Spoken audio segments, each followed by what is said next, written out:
Okay, let's talk about hydroelectric power or hydroelectricity. So basically, hydroelectric power involves using the flowing of water in order to turn a turbine to generate electricity. So instead of using steam like we've used in other systems we've talked about, instead we're going to just let water flow into it. Now, normally this involves building a dam to block the flow of a river and build up a little bit more pressure. However, there are times when you don't need as much power and you can just use the regular flowing of a river, or you can even use the flow of tidal currents. But we're mostly going to focus in on building a dam. Okay, that's how it's usually done. So the biggest advantage of hydroelectric power is that it's essentially it doesn't pollute and it's renewable. So basically, it just requires the water cycle. So the sun shines on the ocean, it lifts the water up, it then precipitates in the mountains, and as it flows down, we simply build a dam. And we let the water pile up, and then we force that water to flow over turbines as it makes its way back to the sea. So it's a form of solar energy, really. And so there's no carbon emissions.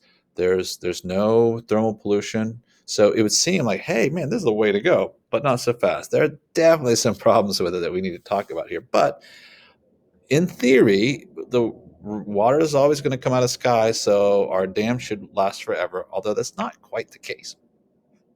So what are the benefits of a dam? Okay, so obviously the first one is hydroelectric power, right? It's this clean, renewable energy source that doesn't put any carbon dioxide in the atmosphere. Thumbs up for that. Okay.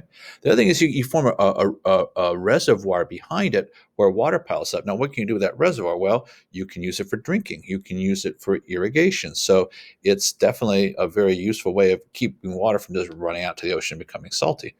The other thing is you can control the flow of water, so you can use that to prevent floods from happening downstream. So if a lot of rainfall happens upstream, instead of having it flood all the way down, you can control that water level as long as you don't let your water behind the dam get too high. But it can give you the ability to control the flow of water and therefore avoid flooding. But there's a lot of problems they cause, a lot of them. So let's just look at them here, okay? And so much so that we're starting to take them down, okay, in a lot of places. So the first thing is when we build a dam, we take a river that looked like this, and now we start having a lake form behind it. So, well, guess what? People tend to live along rivers. Animals live along rivers. This is an ecosystem. There are towns and villages scattered along here. There are ancient temples and graveyards and all kinds of cultural things here. And when you build a dam, it all ends up underwater. There's a dam in Columbia, South Carolina, who went to graduate school, Lake Murray Dam. And I had a friend who was a scuba diver, and he got to scuba dive down. And I forget when they built the dam, like in the 1950s. And he said, you get to the bottom and you're scuba diving through a town. There's a church. There's cars. There's just like a whole town down there. There's no people. They left. But basically, you're flooding everything. And that's a real problem. Okay. So one thing is you're destroying a lot of habitat for both animals and humans. The other thing is, like this diagram comes from a great website called Dammed from the Start, and that's because when you build a dam, the water stops, and when you stop the water, it deposits sediment. So sediment that would normally be carried down to be deposited either in a river delta or along the banks of a river's floodplains, providing agricultural nutrients. Instead, what happens is it gets deposited behind it. So you build a dam. Now here's the water. Here's where the sediment load is coming in with the stream. But when it does, it's just going to get deposited. By the time you even get the reservoir started, you're already starting to see this delta start to form, and over time, this artificially formed delta just starts moving forward, and you get all this sediment here. And so before long, the dam is no longer operational, and so you destroyed a lot of habitat for a few years worth of power. But in the end, it really wasn't that beneficial. You could have pump operations and ways of trying to extract this, but then you start losing the benefit you have of the electricity that you're generating.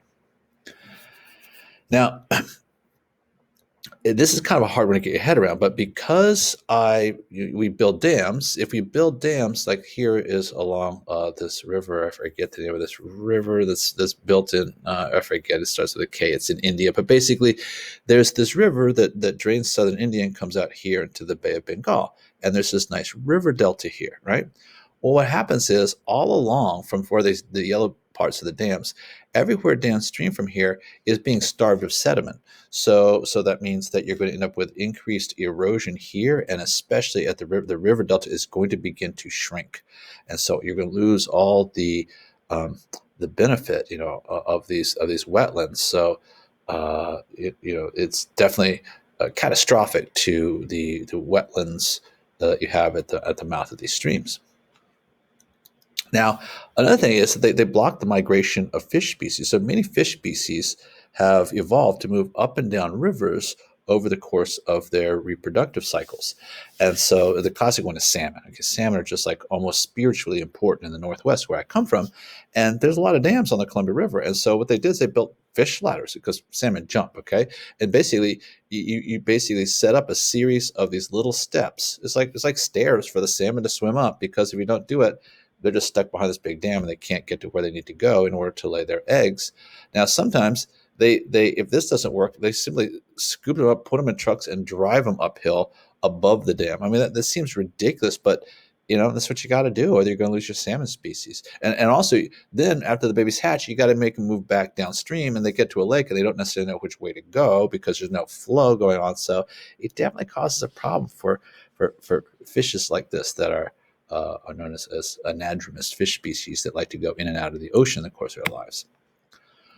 Now, you will get asked about this on the test. All right, this is a huge debacle. It's called the Three Gorges Dam project in China. Okay, it is the largest dam in the world, and it's a perfect example of what's good about dams and bad about dams. Now, this was initially envisioned by Chairman Mao long ago, and the idea was like, the Yangtze River floods and it causes, you have these the almost annual flooding that kill all these people and cause these problems. It's like, why don't we just build a dam so we can control it? So it was built not to generate electricity.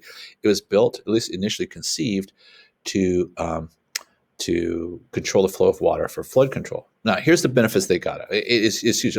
Here's how big this dam is. It is so big, it changed the rate at which the world spins. Just because water is up higher out of the ground now, it's like a ballerina or an ice skater putting their arms out. It slowed down the spin of the earth, by I don't know what, like 6 microseconds, but still immeasurable, right? They could notice it. So basically, it provides as much energy as 30 coal-fired power plants. That's a lot of energy. I mean, it's a huge, huge, huge amount of energy. And it does its job of controlling downstream areas like they want it to.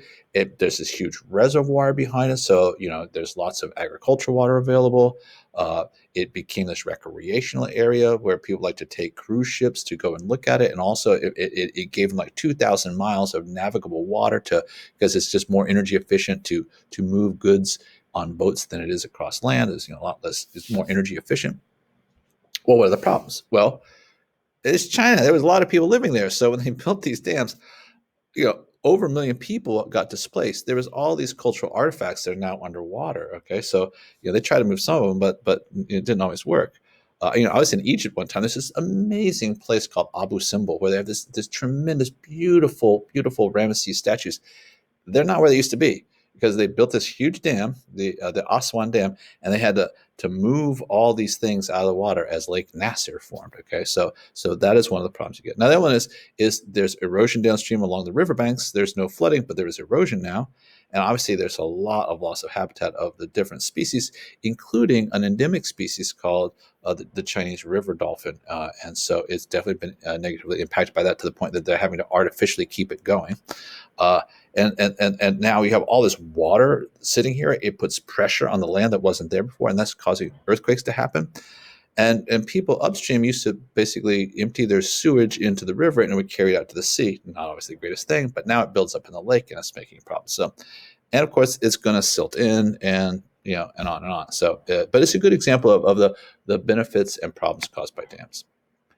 Now, in recent years, they've begun exploring the possibility of removing dams, and this one they'll probably talk about is likely to encounter on the test. It is from really close to where I live, like less than an hour away from where I live. There's a place called the Elwha River, and they built 2 dams on the Elwha River in the early 1900s, and they built them to generate electricity in order to run sawmills at the time when they were harvesting a lot of the old growth forest for timber production.